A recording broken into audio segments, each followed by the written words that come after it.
नमस्कार दोस्तों, मैं मिथिलेश कुमार इतिहास दर्पण के इस YouTube चैनल पे आपका हार्दिक स्वागत करता हूँ। पिछले वीडियो में हम लोगों ने जैन धर्म के बारे में चर्चा किया था। आज हम लोग उसके आगे देखते हैं बौद्ध धर्म के बारे में। तो सर्वप्रथम हम आते हैं महात्मा बुद्ध पे। इनका अगर प्रारंभिक नाम की बात करें तो इनका बचपन का नाम जो था वो सिद्धार्थ था। और अन्य नामों की अगर चर्चा करते हैं तो अन्य नाम में जैसे गौतम, बुद्ध, अहर्त, तथागत और शाक्य मुनि इत्यादि नामों से इन्हें जाना जाता है। इनका जन्म 563 BC मतलब ईसा पूर्व में लुम्बिनी जो नेपाल में पड़ता है, नेपाल के लुम्बिनी के आम्रकुंज ग्राम में हुआ था। तो यहाँ पे हम लोग देखें इसका जन्म जो है 563 ईस्वी पूर्व में नेपाल के लुम्बिनी नामक स्थान के पास आम्रकुंज ग्राम में हुआ था। इनके माता की बात करें, माता का नाम तो महामाया देवी था, जो कि कोलीय गणराज या कौशल गणराज की राजकुमारी थी।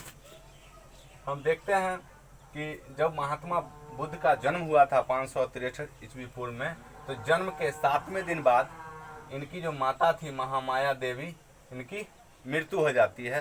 तो इनका लालन पालन इनकी सौतेली माँ या मौसी प्रजापति गौतमी के द्वारा किया गया। इनके पिता की बात करें तो इनके पिता का नाम सुदोधन था और ये शाक्य गण के मुखिया थे। इनकी पत्नी यशोधरा जो कि शाक्य कुल से संबंधित था। महात्मा बुद्ध का जो विवाह हुआ था वो 16 वर्ष की आयु में हुआ था यशोधरा के साथ, और यशोधरा से ही एक पुत्र की प्राप्ति होती है जिसका नाम राहुल था, जिसका अर्थ होता है एक और बंधन। इसके बाद हम देखते हैं कि महात्मा बुद्ध जो है वो कपिल वस्तु के सैर पे निकले। तो सैर करने के क्रम में इन्होंने 4 प्रसिद्ध दृश्य को देखा जो इनके जीवन में निर्णायक सिद्ध हुआ। इसमें सर्वप्रथम इन्होंने एक बूढ़ा व्यक्ति को देखा, एक बीमार व्यक्ति को देखा और एक शव मतलब एक मुर्दा को देखा और एक प्रसन्न मुद्रा में सन्यासी को देखा। इस चित्र से इनका मन जो है वो विचलित तो उठा और वो जो है आगे जो है वो सन्यास जो अवस्था होता है उसको धारण करके और 29 वर्ष की अवस्था में गृह त्याग किए। जब बात आती है कि महात्मा बुद्ध गृह त्याग कब किए, तो जन्म के 29वें वर्ष में गृह त्याग किए, जिसको हम लोग बोलते हैं महाभिनिष्क्रमण। इस घटना को क्या बोलते हैं? महाभिनिष्क्रमण।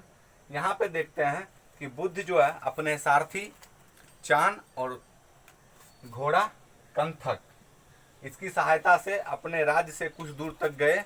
उसके बाद यहाँ पे ये अनुप्रिय एक आम्र उद्यान था, यहाँ पे ये लगभग 1 सप्ताह तक अपना जीवन व्यतीत किए।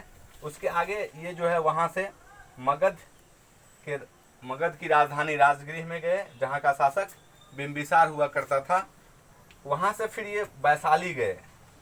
राजगृह के बाद फिर ये वैशाली गए, जहाँ पे ये अलार कलाम से शाक्य दर्शन की शिक्षा प्राप्त की है।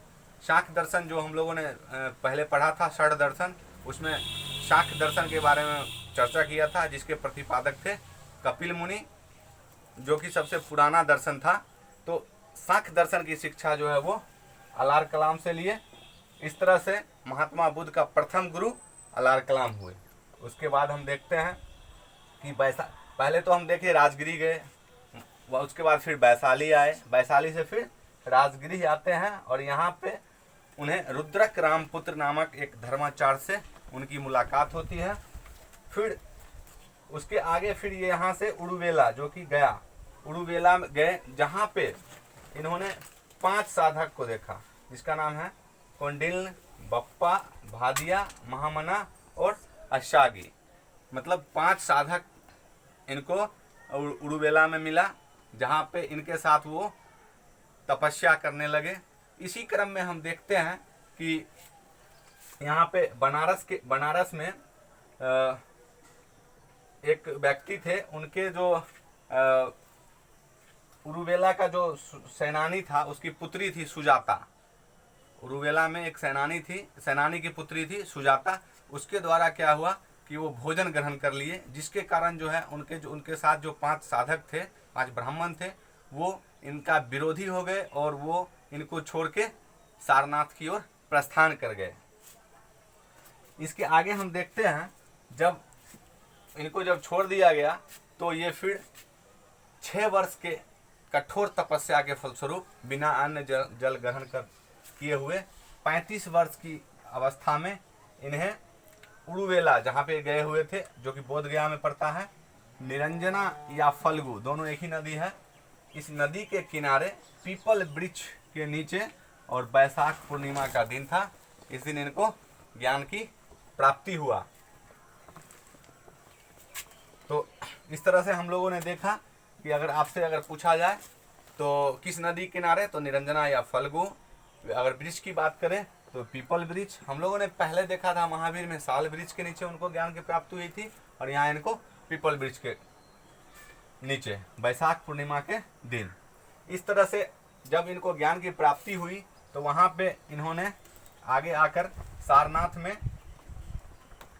प्रथम उपदेश मृगदाव, एक वन है मृगदाव वन या ऋषिपत्नम, जो कि सारनाथ में पड़ता है, वहाँ पे इन्होंने प्रथम उपदेश दिए। जहाँ पे जो सारनाथ हम देखते हैं कि वहाँ पे जो उरुवेला में जो वहाँ से उठ के जो 5 साधक जो थे वो इनका विरोधी जो हो गए थे, वो सारनाथ में आए थे। तो महात्मा बुद्ध जो है फिर जब उनको ज्ञान की प्राप्ति हुई तो प्रथम उपदेश देने के लिए सारनाथ पहुँचे, और सर्वप्रथम वही 5 जो साधक या ब्राह्मण था उनको उपदेश देते हैं, जिसको हम लोग बोलते हैं धर्मचक्र परिवर्तन। तो इस तरह से हम लोगों ने प्रथम उपदेश की बात की है। और यहीं पे अगर आपसे क्वेश्चन आता है कि महात्मा बुद्ध ने सर्वाधिक उपदेश कहाँ दिए थे, तो ये कौशल की राजधानी श्रावस्ती में इन्होंने सर्वाधिक उपदेश दिए थे, जहाँ का राजा प्रसेनजित हुआ करता था। आगे हम देखते हैं इनके उपदेश की भाषा जो थी वो पाली थी। महावीर में हम लोगों ने देखा था कि उनका प्राकृत भाषा में वो उपदेश दिए थे, और ये जनसाधारण की भाषा पाली में ये अपना उपदेश दिए थे। इस तरह से इनके अगर शिष्य की बात करें तो वही प्रथम 5 जो है साधक वो प्रथम शिष्य बने।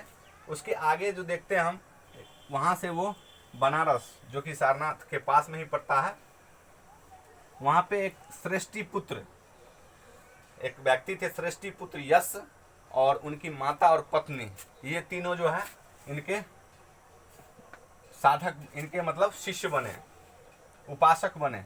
आगे हम देखते हैं यहाँ से वाराणसी से फिर ये आते हैं राजगृह। राजगृह में ये फिर बिंबिसार से इनकी मुलाकात होती है, और बिंबिसार के द्वारा इन्हें बेनुबन विहार जो है वो दान में दिया जाता है, जहाँ पे हम देखते हैं कि महात्मा बुद्ध जो है वर्षा काल में बेनुबन और एक जेतवन, जो कि राजगृह में पड़ता है, वहाँ पे ये विश्राम करते थे। उसके बाद वहाँ से फिर ये अपने जन्म स्थान मतलब लुम्बिनी में आए। लुम्बिनी में ये अपने परिवार के सभी लोगों को अपना उपदेश दिए। उसके साथ साथ ये अपने चचेरे भाई जो कि देवदत्त, जो कि इनका शुरुआत में इनका विरोध किया था, लेकिन बाद में वो भी इनके शिष्य बन गए। इनका ये चचेरा भाई था, महात्मा बुद्ध का चचेरा भाई देवदत्त। इसके आगे फिर हम देखते हैं ये फिर वैशाली आते हैं, जहाँ पे हम देखते हैं इनके प्रिय शिष्य जो कि आनंद थे, इनके अनुरोध पे जो बौद्ध संघ का स्थापना किया गया था, उनमें महिलाओं को प्रवेश दिया गया। और इस तरह से सबसे पहले जो महावीर की गौतम बुद्ध का जो माता था प्रजापति गौतमी, जो कि हम लोगों ने यहाँ पे देखा था सौतेली माँ, उनकी जो वास्तविक माता थी वो तो जन्म के 7वें दिन ही उनका निधन हो गया था। तो इस तरह से इनका जो सौतेली माँ या मौसी प्रजापति गौतमी, जो कि बौद्ध संघ में शामिल होने वाली प्रथम महिला बनी। इसके बाद देखते हैं इन्हीं की पुत्री थी नंदा, ये भी बौद्ध संघ में शामिल हुई। उसके बाद बुद्ध की जो पत्नी थी, बुद्ध की पत्नी यहाँ देखते हैं यशोधरा, ये भी बौद्ध संघ में शामिल हुई। उसके आगे देखते हैं वैशाली का जो नगर वधु या गणिका जिसको बोलते हैं आम्रपाली, जो कि वो भी बौद्ध संघ में शामिल हुई। फिर बिंबिसार की जो एक पत्नी थी क्षेमा, वो भी बौद्ध संघ में शामिल हुई। इस तरह से बहुत सारे महिलाओं को बौद्ध धर्म में प्रवेश मिला। उसके आगे फिर देखते हैं, ये श्रावस्ती में गए जो कि कौशल की राजधानी थी। वहाँ पे इन्हें अंगुलीमाल डाकू, जो कि इनके जो शिष्य थे प्रसेनजीत, उनके राज्य में ये आतंक फैला रखा था, इनको ये सही रास्ते पे लाते हैं श्रावस्ती में। उसके बाद आगे देखते हैं, यहाँ के बाद ये आते हैं मल्ल की राजधानी एक पावा था और एक कुशीनारा या कुशीनगर, जो कि हम लोगों ने पढ़ा था 16 महाजनपद में।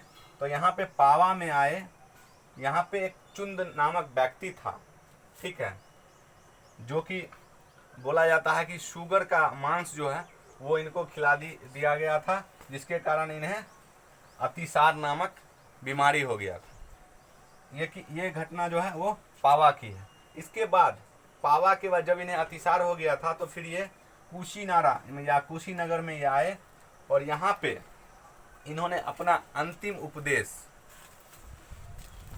सुभ्रद नामक व्यक्ति को दिया। इस तरह से हम देखते हैं, पहले देखते थे प्रथम उपदेश तो 5 ब्राह्मण, लेकिन अंतिम उपदेश सुभ्रद नामक जो था व्यक्ति उसको दिया। और उसके बाद यहीं पे इनकी मृत्यु 483 ईसा पूर्व में हो जाती है। इस तरह से इन्होंने 80 वर्ष तक अपना जीवन जिया और इस घटना को महानिर्वाण भी बोला जाता है।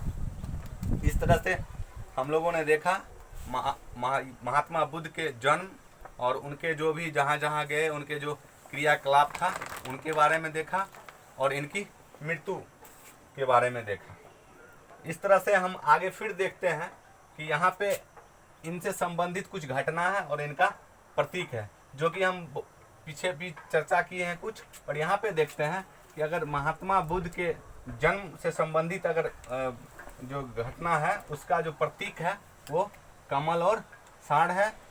गृह त्याग इसका अश्व यानी घोड़ा है और ज्ञान प्राप्ति जिसका जो प्रतीक चिन्ह बोधि वृक्ष है। और प्रथम जो उपदेश दिए थे उसका जो प्रतीक चिन्ह था वो धर्म चक्र था और मृत्यु का प्रतीक स्तूप है। यहाँ पे फिर हम देखते हैं इनका जो कुछ इनके द्वारा जो कुछ मतलब क्रियाकलाप था और उनको क्या बोला जाता है उसके बारे में बात करते हैं। गृह जो त्याग किए थे 29 वर्ष की अवस्था में, उसको हम लोग बोलते हैं महाभिनिष्कर्मण। उसके आगे फिर हम देखते हैं ज्ञान की जो प्राप्ति हुई थी, जो कि जिसको हम बोलते हैं संबोधि। और यहीं पे जो है गौतम बुद्ध जो है वो गौतम जो है वो या सिद्धार्थ बोलते हैं, उनको बुद्ध बोला गया, मतलब ज्ञान की प्राप्ति हो गई। और वहीं पे इनका नाम भी शाक्य मुनि भी पड़ता है। इस तरह से आगे हम फिर देखते हैं तो प्रथम उपदेश जो दिए थे 5 ब्राह्मणों को सारनाथ में, तो इसको बोलते हैं धर्म चक्र परिवर्तन। उसके आगे फिर देखते हैं मृत्यु से संबंधित जो है उनका संबोधन महापरिनिर्वाण है। इस तरह से हम लोगों ने कार्य और इनका जो मतलब बोला जाता है बौद्ध धर्म में उसके बारे में चर्चा किया। आगे हम देखते हैं कि महात्मा बुद्ध का जो जन्म और मृत्यु से संबंधित जो तिथि है इसका जो है उल्लेख एक चीनी परंपरा का एक कैंटन अभिलेख है, इसमें मिलता है।